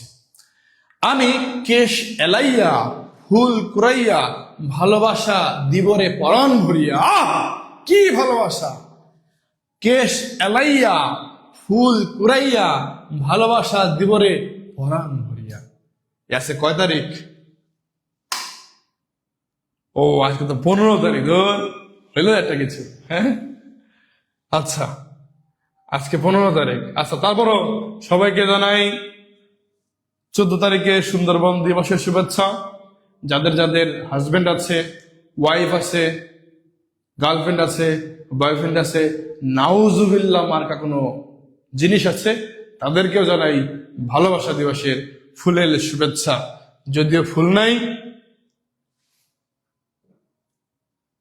ফুলের গন্ধটাও দিতে পারলাম না। আচ্ছা প্রিয় ভাই বোন আমার, তাহলে এইগুলো হচ্ছে কি? এইগুলো হচ্ছে একই জাতীয় সব বাক্য, এর জন্য এখানে কমা দিয়েছি। সম্বোধনের পর কমা বসে। হে বন্ধু, তোমাকে অভিনন্দন। সুরাইয়া, তোমাকে অভিনন্দন, তুমি চাকরি পেয়েছ।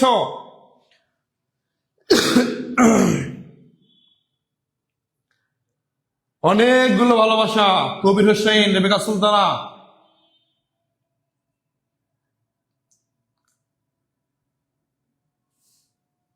আচ্ছা, অনেকগুলো ভালোবাসা সবার জন্য। তাহলে সম্বোধনের পর কমা বসে। হে বন্ধু, তুমি কেমন আছো? হে বন্ধু বলে কমা দিয়েছি, এরপরে কেমন আছো, এরপরে প্রশ্নবোধক চিহ্ন দিয়েছি। ঠিকানা এবং তারিখ লিখতে কমা ব্যবহৃত হয়। যেমন আপনার বাসা কোথায়, লিখলেন শ্যামলী 8/1 পুরান পল্টন, ঢাকা 1000।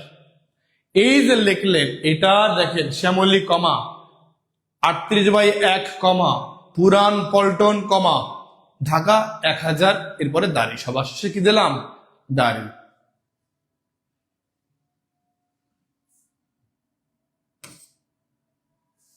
আচ্ছা, এরপরে উদ্ধার চিহ্নের আগে কমা বসে। আমরা ভাইয়া উক্তি পড়েছি না? উক্তিতে আমরা দেখি যে উদ্ধরণ চিহ্ন বা উদ্ধার চিহ্ন যেটা দেই, ওটার আগে কি দেই? তিনি বললেন যে আমি আজ বাড়ি যাব না। এই যে তিনি বললেন যে কমা আমি আজ বাড়ি যাব না, এটা উদ্ধার চিহ্ন দিয়ে আমরা আটকে দিই। তাহলে আমি বললাম তুমি চান্স পাবে, আমি বললাম কমা তুমি চান্স পাবে, এই যে উদ্ধার চিহ্নের মাঝখানে দিয়ে দিলাম। তাহলে এই যে এখানে কি দিলাম? কমা দিয়ে দিলাম। জটিল বাক্য বা যৌগিক বাক্যের ছোট ছোট বাক্যকে কমা দিয়ে আলাদা করে দেখানো হয়। যিনি বিদ্বান তিনি সর্বত্র আদরণীয়। এই যে যিনি বিদ্বান কমা তিনি সর্বত্র আদরণীয়, এটা আমরা কমান্ডে আলাদা করে দিয়েছি। আচ্ছা, সেমিকোলন কোন কোন জায়গায় সেমিকোলন বসে? সবাই ভাইয়া এটা তো রিডিং পড়ার মতো, সবাই দ্রুত স্ক্রিনশট দেবেন তো, সবাই দ্রুত স্ক্রিনশট দিয়ে রাখবেন, সবাই দ্রুত স্ক্রিনশট দেবেন, স্ক্রিনশট দিয়ে সার্চ ডান লিখবেন। প্রিয় ভাই বোন আমার সবাই, এখন যারা আমাদের এই যে পেইড ব্যাচে ভর্তি ক্লাস চান, বাংলা, ইংরেজি, ম্যাথমেটিক্স এবং সাবজেক্টিভ, যারা যে ক্লাসে চান এরকম ক্লাস প্রত্যেকটাই পাবেন ইনশাআল্লাহ। প্রত্যেকটাই যারা ইউটিউবে ভর্তি হয়েছেন, আমাদের প্রাইমারি কোর্সে ভর্তি ছিলেন, তারাও দেখতে পেয়েছেন কিভাবে আমরা ক্লাস নেই, কতটুকু আন্তরিকতার সাথে ক্লাস নেই। প্রিয় ভাই বোন আমার, ঠিক একই রূপ ভাবে আমরা নিবন্ধনে যেন আপনারা সবাই নিজেকে পরিচয় করে দিতে পারেন আপনি একজন শিক্ষক, এই আপনাদের গর্বে গর্বিত হব আমরা। এর জন্য আমাদের যে কোর্সটা আছে নিবন্ধনী কোর্সটা, 19তম নিবন্ধনী কোর্সটা, সবাই এই কোর্সে ভর্তি হয়ে যাবেন ইনশাল্লাহ। এরকম ক্লাস প্রত্যেকটাই পাবেন। আরো আমি তো এখানে নগণ্য, আমি তো খুব ভালোভাবে বোঝাতে পারি না, খুব ভালো ইনফরমেশন দিতে পারি না, কিন্তু আমাদের সাথে আছেন কে কে? এই বাংলাদেশের বর্তমানে আমাদের টিউটোরিয়াল ফ্যামিলিতে যারা আছে, আপাতত ইনশাআল্লাহ বাংলাদেশের টপ স্যারগুলো আছে। মঈনুদ্দিন স্যার আছেন, আরিফুজ্জামান স্যার আছেন, সুজন স্যার আছেন, দিন ইসলাম স্যার আছেন। মাশাআল্লাহ, সুবহানাল্লাহ, বারাকাল্লাহ ফিহি। আল্লাহ তাদের আরো জ্ঞান দিক, তাদের কাছ থেকে যেন আমরা আরো শিখতে পারি, আমি যেন শিখতে পারি তাদের কাছ থেকে। এদের ক্লাস আপনারা পাবেন, এদের ক্লাস আপনারা পাবেন। সুতরাং যারা এখনো ভর্তি হননি আমাদের নিবন্ধন করছে, দ্রুত ভর্তি হয়ে যাবেন। যারা যারা ভর্তি হতে চান দ্রুত কমেন্ট করে জানান, ভাইয়া আমরা ভর্তি হতে চাই। ইনশাল্লাহ আমরা অবশ্যই আপনাদের রিপ্লাই দেব এবং জানিয়ে দেব আমাদের কোর্স সম্পর্কে বিস্তারিত। প্রিয় ভাই বোন আমার, যারা যারা আমাদের কোর্সে ভর্তি হবেন দ্রুত কমেন্ট করে জানিয়ে দেন।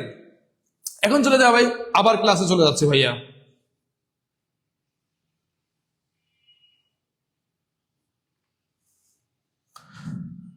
সবাই স্ক্রিনশট দিয়েছেন? সবাই কি স্ক্রিনশট দিয়েছেন?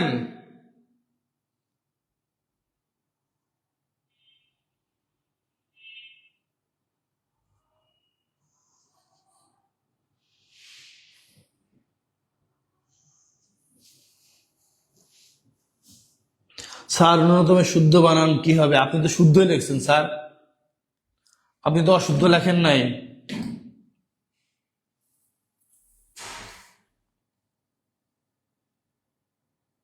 কমেন্টটা কে করেছিলেন যেন?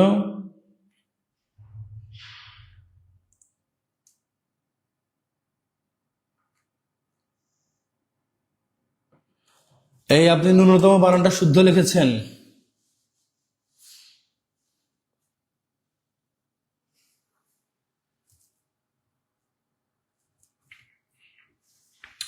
আচ্ছা, এরপরে চলে যাচ্ছে আমরা প্রশ্নবোধক চিহ্ন। এটা তো আমরা খুব ভালোভাবে জানি কোন কোন জায়গায় প্রশ্নবোধক চিহ্নটা বসে। তারপরে সবাই স্ক্রিনশট দিয়ে রাখবেন। বাক্যে কোনো কিছু জিজ্ঞেস করা হলে বাক্যের শেষে প্রশ্নবোধক চিহ্ন ব্যবহৃত হয়। তুমি কি আজ আসবে? সন্দেহের ভাব বোঝাতে প্রশ্নবোধক চিহ্ন ব্যবহার হয়। তাহমিদ কি আজ আসবে? তাহলে এটা কি? এগুলো সব হচ্ছে প্রশ্নবোধক। আচ্ছা, এরপরে চলে যাচ্ছে ভাইয়া বিস্ময়সূচক চিহ্নতে। সবাই স্ক্রিনশট দিয়ে রাখবেন, এটা সবাই দ্রুত স্ক্রিনশট দিয়ে রাখবেন।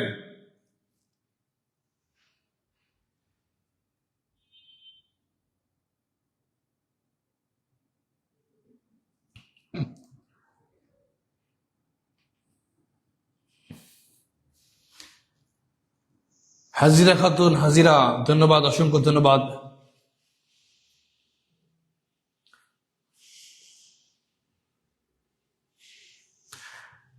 নীলুফা ইয়াসমিন, ওটা ন্যূনতম না ভাইয়া, ওটা ন্যূনতম। ন্যূনতম ওটা বানানটা হচ্ছে ন্যূনতম। ন্যূনতম, আমরা তো ছোটবেলা থেকে ন্যূনতম পড়ে আসি, তার জন্য ন্যূনতম বলি, কিন্তু ন্যূনতম হবে না, ন্যূনতম হবে।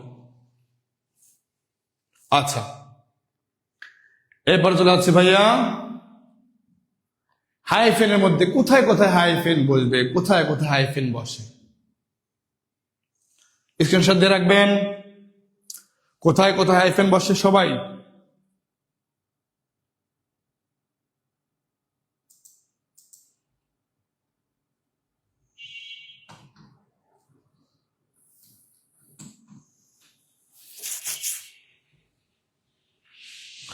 বাক্যের মধ্যকার একাধিক পদকে সংযুক্ত করে দেখাতে বা সময়বদ্ধ পদের অংশগুলো পৃথক করে দেখাবার জন্য হাইফেন বা সংযোগ চিহ্ন ব্যবহৃত হয়।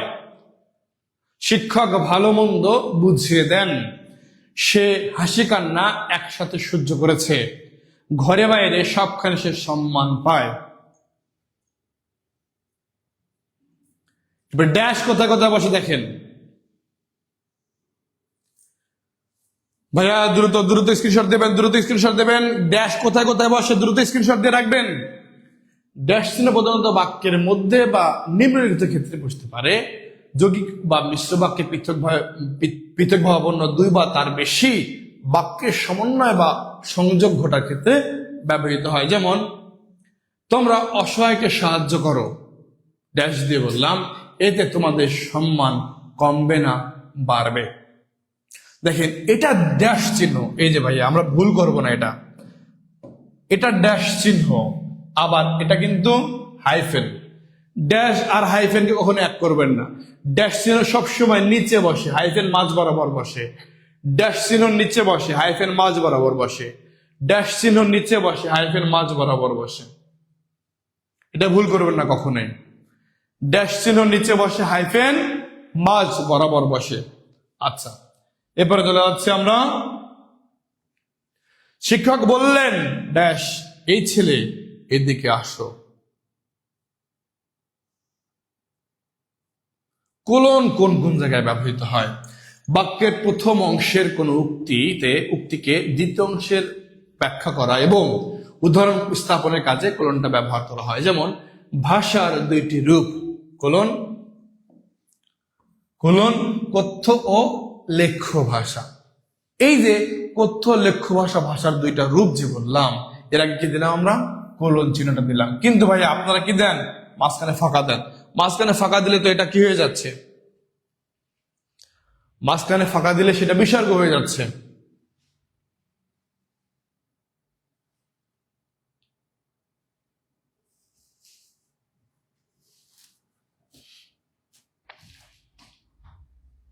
নাটকের চরিত্রের পরে ও সংলাপের আগে কোলন ব্যবহৃত হয়। এই যে, আশিক কোলন, আব্বা আমি যাই।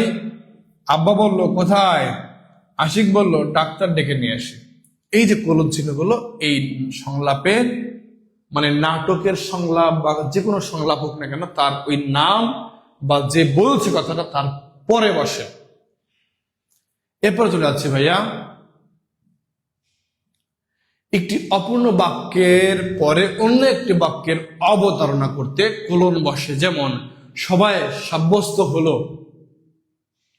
একটা সভা হয়েছে, মিটিং হয়েছে, ওখানে সাব্যস্ত হয়েছে মিম ও সাদিয়াকে এখন ভালোভাবে লেখাপড়া শেখাবেন এবং অনেক বড় বানাবেন। সারা জগতে, এই পৃথিবীতে মিম আর সাদিয়ার অভাব নেই, তার জন্য নাম দুইটা দিয়েছি। আমাদের এখানেও মিম আছে, আমাদের এখানেও সাদিয়া আছে। দেখবেন এমন কোনো ক্লাস নাই, সেটা 20 জন হোক, 25 জন হোক, 30 জন হোক, অথবা 100 জন, 100 প্লাস হোক। 100 জন হলে গেলে তো সেখানে 5 জন 6 জন সাদিয়া পাবো, 5 জন 6 জন মিম পাবো। আমাদের এখানে সাদিয়া কে একটু কমেন্ট করে জানান তো ভাইয়া। এই সাদিয়া আর মিম কে কে আছেন একটু কমেন্ট করে জানান তো। এখানে তো 76 জনের মতো আছি, দেখি একটু কমেন্ট করে জানান। লজ্জা পাওয়ার কিছু নাই, আছে কিনা সেটা একটু দেখি।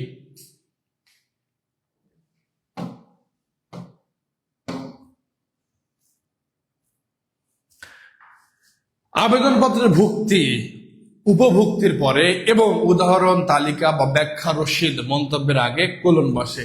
ভাইয়া, এখান থেকে প্রশ্ন আসবে যে আবেদনের পত্রের ভুক্তি, উপভুক্তির পরে এবং উদাহরণ তালিকা, ব্যাখ্যা, বিশদ মন্তব্যের আগে কোন চিহ্ন বসে? উত্তর হবে কোলন চিহ্ন বসে। যেমন, আমার যা যা দরকার, আমি বললাম আমার যা যা দরকার, আমার কাগজ দরকার, কলম দরকার, বই খাতা চেয়ার টেবিল এগুলো দরকার। আবার বললাম, কথায় বলে গায়ে মানে না আপনি মোরল।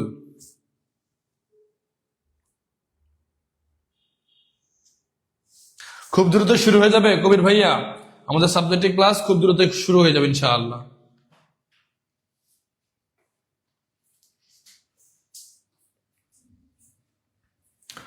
আচ্ছা, এরপরে চলে যাচ্ছে ভাইয়া,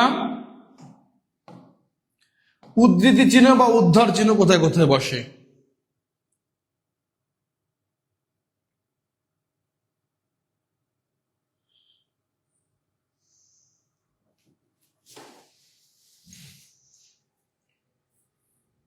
দেখেন, উদ্ধৃতি বা উদ্ধার চিহ্ন দুই প্রকার। একটা হচ্ছে দ্বৈত বা জোড়া উদ্ধৃতি চিহ্ন, যেটা আমরা প্রথমেই বলেছিলাম। দ্বৈত বা জোড়া উদ্ধৃতি চিহ্ন যেটা আমরা প্রথমে বলেছিলাম, যেটাকে আমরা বলি কি ইনভার্টেড কমা। আবার একক উদ্ধৃতি চিহ্ন বা কোশ্চেন মার্ক, যেটা একটা একটা করে থাকে, একটা একটা করে থাকে, এখানে দুইটা দুইটা থাকে। তো কোনো কিছুকে উদ্ধৃতি করার কাজে ব্যবহৃত হলে সেটা উদ্ধৃতি চিহ্ন। যেমন জাহিন স্যার বললেন আগামীকাল তোমাদের বাংলা পরীক্ষা। জাহিন স্যার বললেন আগামীকাল তোমাদের বাংলা পরীক্ষা। এখানে ফার্স্ট ব্র্যাকেট হবে না, ফার্স্ট ব্র্যাকেট হবে না, এখানে দাঁড়ি হবে। হ্যাঁ, এটা ফার্স্ট ব্র্যাকেট হবে না, এখানে দাঁড়ি হবে। আগামীকাল তোমাদের বাংলা পরীক্ষা, এটা কে বলেছে? জাহিন স্যার বলেছে। এই যে কমা দিলাম, এরপরে একটা উক্তি, আমার উক্তিটা কি করলাম আমি এখানে উদ্ধৃতি চিহ্ন দিয়ে আটকে দিলাম। এখানে কি হবে? উদ্ধৃতি চিহ্নটা হবে। এবারে ভাইয়া কোন বিশেষ শব্দ বা শব্দগুচ্ছ এবং গ্রন্থের নামে উদ্ধার চিহ্ন ব্যবহৃত হয়। যেমন জ্ঞান প্রভা, এই যে আমি বললাম এখানে কমা একটা একটা করে দিলাম। দেখেন এখানে উক্তিতে দিয়েছি কয়টা? দুইটা। এখানে উক্তি দিয়েছি দুইটা, কিন্তু আমি একটা নির্দিষ্ট বইয়ের নাম বললাম জ্ঞান প্রভা একটি সুন্দর বই, এখানে একটা দিয়েছি। পঙ্কজ শব্দের অর্থ পদ্ম, আমি দেখেন একটা শব্দকে বিশ্লেষণ করেছি। এটাকে বলা হচ্ছে যে একক উদ্ধৃতি চিহ্ন।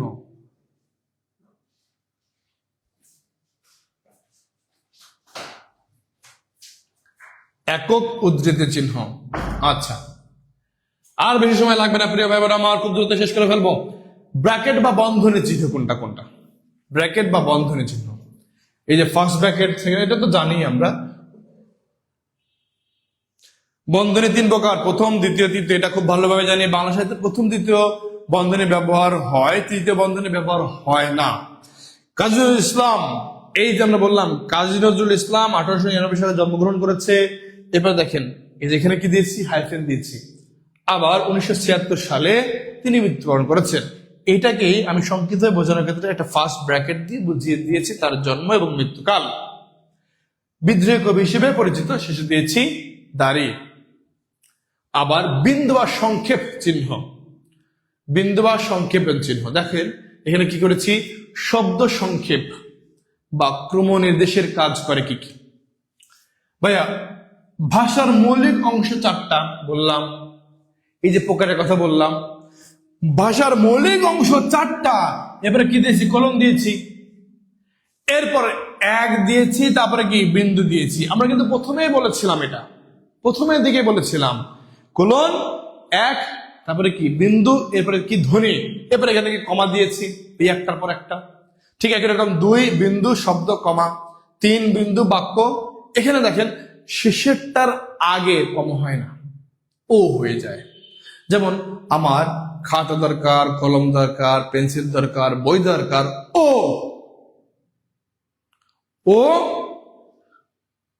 কি দরকার? মনে করেন যে নোট দরকার, তাহলে ও শেষেরটার আগে বসে, শেষেরটার আগে কখনো কমা হয় না। ঠিক এর কারণে কি বাক্য ও অর্থ দিয়েছে।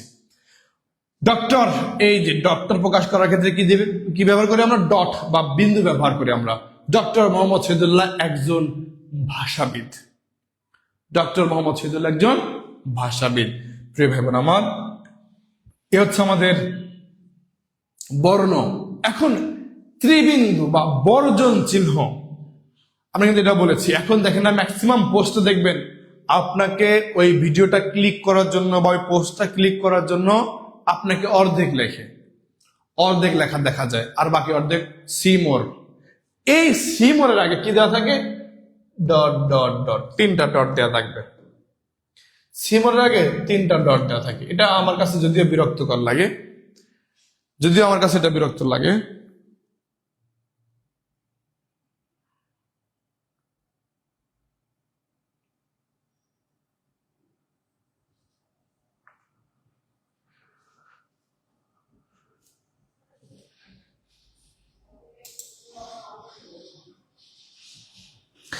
এগুলো শর্ট টেকনিক নাই না ভাইয়া, এগুলো শর্ট টেকনিক নাই, এগুলো শর্ট টেকনিক নাই। তাহলে কোন অংশ বাদ দিতে এটা ব্যবহৃত হয়। ওই যে বাকি অংশটুকু পরে আমরা যেন পড়ি, এর জন্য কি এটা ব্যবহার হয়। তিনি রেগে গিয়ে বললেন, তার মানে তুমি একটা বোকা। পরেরটুকু বললাম না। এই পরেরটুকু আপনি বুঝে নেন কি বলতে যাচ্ছি না। হ্যাঁ, আচ্ছা, তাহলে তিনি রেগে গিয়ে বললেন তার মানে তুমি একটা বোকা, আর কিছু বললাম না। এরপরে 3টা ডট দিয়ে দিলাম, তাহলে পুরো অংশটুকু আপনাকে বুঝে নিতে হবে। আচ্ছা, তুমি মানুষ ভালো, তবে তোমার চরিত্রে ড্যাশ ড্যাশ ড্যাশ ড্যাশ, বাকিটুকু বললাম না। বিকল্প চিহ্ন, একটার বিকল্পে অন্যটা, যেটা আমরা বা বলেই সেরে দেই। আসলে একটির বদলে অন্যটির সম্ভাবনা বোঝায়। কি বোঝায়? একটির বদলে বা একটার পরিবর্তে অন্যটার সম্ভাবনা বোঝায়, সেটাকে বলা হচ্ছে কি বিকল্প চিহ্ন। যেমন শুদ্ধ বা অশুদ্ধ চিহ্নিত করো। শুদ্ধ বা অশুদ্ধ চিহ্নিত করো। আমরা কিন্তু শুদ্ধ অশুদ্ধ অনেকগুলো প্র্যাকটিস করেছি, প্রায় 200। ইনশাল্লাহ 200-র মধ্যেই চলে আসবে প্রিয় ভাই বোন আমার। ইনশাল্লাহ এই 200-র হয়তো উদাহরণটা হুবহু আসবে না, কিন্তু আমরা যে 200 শুদ্ধ অশুদ্ধি প্র্যাকটিস করেছি, বিসিএস থেকে শুরু করে প্রত্যেকটা পরীক্ষাতে দেখবেন এই 200-র মধ্যেই ঘোরায় পেঁচায় আসবে। ঘোরায় পেঁচায় এই 200-র মধ্যে আসবে, এর বাইরে আসবে না। আচ্ছা, তুমি আজ বা আগামীকাল আমার সাথে যাবে। আজকে যেতে পারো, আগামীকালও যেতে পারো। তাহলে আমরা যে বাটা লিখি, এই বাটা লেখার পরিবর্তে আমরা এই চিহ্নটা দিতে পারি। বাটা লেখার পরিবর্তে আমরা এই চিহ্নটা দিতে পারি। সাদা বা নীল কলমটা নিয়ে আসো। হ্যাঁ, জান্নাতুল ফেরদৌস, ঠিক আছে, সাদা বা নীল কলমটা নিয়ে আসো। আচ্ছা, এখন যদি বলি ভাইয়া ইলাক চিহ্ন বা লোভ চিহ্ন, ইলাক চিহ্ন বা লোভ চিহ্ন, আপনারা সবাই একটু দ্রুত কমেন্ট করুন ভাইয়া। আমাদের যেহেতু ক্লাসের শেষ পর্যায়ে চলে আসছি, যারা যারা আমাদের নিবন্ধন করছে, ভর্তি হতে চাচ্ছেন, দ্রুত কমেন্ট করে জানান। আমরা খুব দ্রুত আপনাদের সাথে যোগাযোগ করব, আমাদের টোটাল কোর্স প্ল্যানটা আপনাদের সাথে শেয়ার করবো ইনশাআল্লাহ। ইলাক চিহ্ন বা লোভ চিহ্ন কোনটা? যেটাকে আমরা কি বলি ভাইয়া? অ্যাপোস্ট্রফি বলি, তাই না? যেটাকে আমরা বলি অ্যাপোস্ট্রফি। কোন বর্ণ বিশেষের লোভ বোঝাতে এই চিহ্ন ব্যবহৃত হয়। পাগড়ি বাঁধা যাচ্ছে কারা? পাগড়ি বাঁধা যাচ্ছে কারা? এখন কারা, কারা, কারা কারা পরিবর্তে কারা দিয়েছি। পাগড়ি বেঁধে কে কে যাচ্ছে সেটা পরিবর্তে আমরা ইনভার্টেড কমা দিয়ে বুঝিয়ে দিচ্ছি। মাথায় পরে জ্বলছে রবি, এই পরে বলতে কি উপরে, পরে বলতে কি বোঝায়? উপরে বোঝাচ্ছে। একটু একটু উদাহরণটা মনে রাখার চেষ্টা করবেন। সালের বর্জিত সংখ্যা বোঝাতে, ভাইয়া এটা মাথায় রাখবেন, এটা এটা এটা বেশি গুরুত্বপূর্ণ, এটা বেশি গুরুত্বপূর্ণ। সালের বর্জিত সংখ্যা বোঝাতে, বর্জিত সংখ্যা বলতে আমি 2000 সাল আমি টোটাল না দিয়ে 2009 সাল, 2019 সাল এগুলো না দিয়ে আমি যদি একটা ইনভার্টেড কমা দিয়ে বলে যে 19, তার মানে আপনাকে বুঝে নিতে হবে এটা 2019 সালের কথা বলছি, 1919 সালের কথা বলছি না, কারণ বর্তমান বোঝাতেই এই ইনভার্টেড কমাটা ব্যবহার হয়। তাহলে সালের বর্জিত সংখ্যা বোঝাতে ইলাক চিহ্ন ব্যবহার হয়। আবার যদি দেখেন তারিখ বা নির্দিষ্ট ডেট বোঝানোর ক্ষেত্রে, যেমন আমরা 21শে ফেব্রুয়ারি, কখন আমরা কি 1921 ফেব্রুয়ারি বলবো? না। আমরা কি 26শে মার্চ যখন বলবো তখন কি 2000 সালের 26শে মার্চের কথা বলবো? না। এটা বাক্যটা বুঝবেন আগে।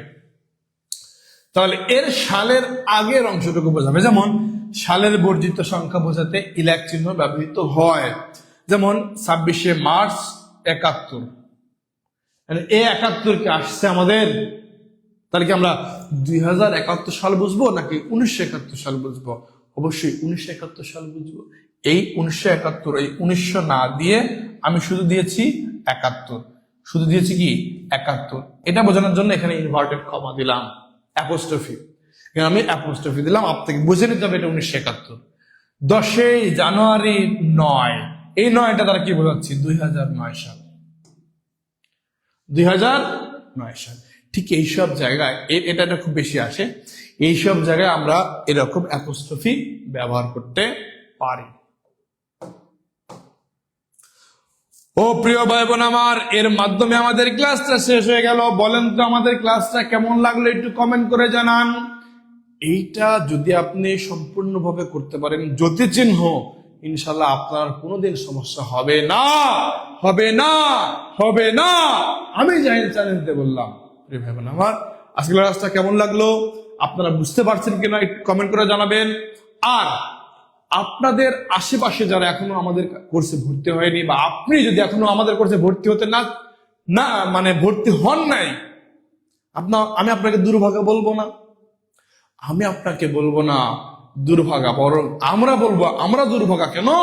আপনাকে এখনো বোঝাতে পারেনি এই টিউটোরিয়ালটা আপনাকে কি কি দিতে পারে, এই টিউটোরিয়াল আপনাকে কতটুকু ভালোবাসা দিতে পারে, এই টিউটোরিয়াল আপনাকে কতটুকু সফলতার অগ্রপ্রান্তে নিয়ে যেতে পারে, এটা হয়তো বোঝাতে পারেনি।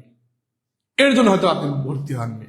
তবে যদি আপনি বুঝতে পারেন যে না, এখানে আমি ক্লাস করছি, আমি যেভাবে মন মতো আমার ক্লাস যেভাবে চাচ্ছি আমি সেইভাবেই ক্লাসগুলো পাচ্ছি, বা আমার মনে যে রকম ক্লাসগুলো দরকার ছিল, যে এরকম ক্লাসগুলো সাজানো গোছানো টপিকস ওয়াইজ একদম ফিক্সড এরকম ক্লাসগুলো দরকার ছিল, এরকমটা পাচ্ছি, তাহলে বলবো আমাদের এই যে 19তম নিবন্ধন কোর্সে ভর্তি হতে ইনশাআল্লাহ সামনের শিক্ষকতার যেই বাধা আসেন না কেন সেটা আপনি পার করতে পারবেন।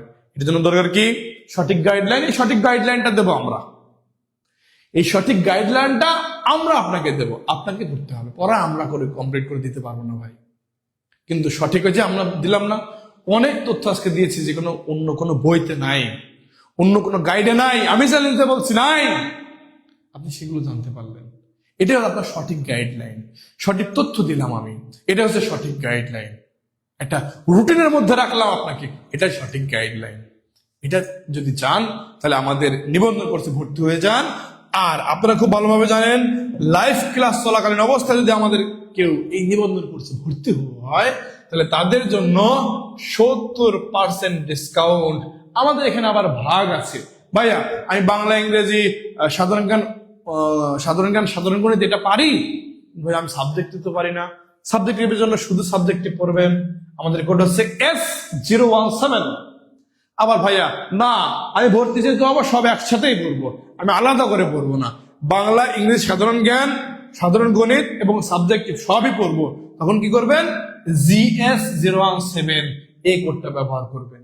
আর যদি মনে করেন যে না, আমি জেনারেল কোর্সটা করবো, সাবজেক্টিভ দরকার নেই, আমি বাসায় বসে পড়ে ফেলতে পারবো, কোনো সমস্যা নাই, বাসায় বসে পড়ে ফাটাই ফেলবো, আমার কোনো নির্দিষ্ট গাইডলাইন দরকার নাই, পরীক্ষা দরকার নেই, কিচ্ছু দরকার নাই, তখন বলবো ভাইয়া আপনি জেনারেল কোর্সের জন্য এই যে G017 এই কোডটাতে ভর্তি হয়ে যাবে। প্রিয় ভাইবেন আমার, যারা ভর্তি হতে ইচ্ছুক কমেন্ট করে জানান, ইনশাআল্লাহ খুব দ্রুতই আপনাদের কমেন্টের রিপ্লাই আমরা দিয়ে দেবো ইনশাআল্লাহ। প্রিয় ভাইবেন আমার, সবাই এটাও কমেন্ট করে জানান আজকে ক্লাসটা আপনাকে কেমন লাগলো।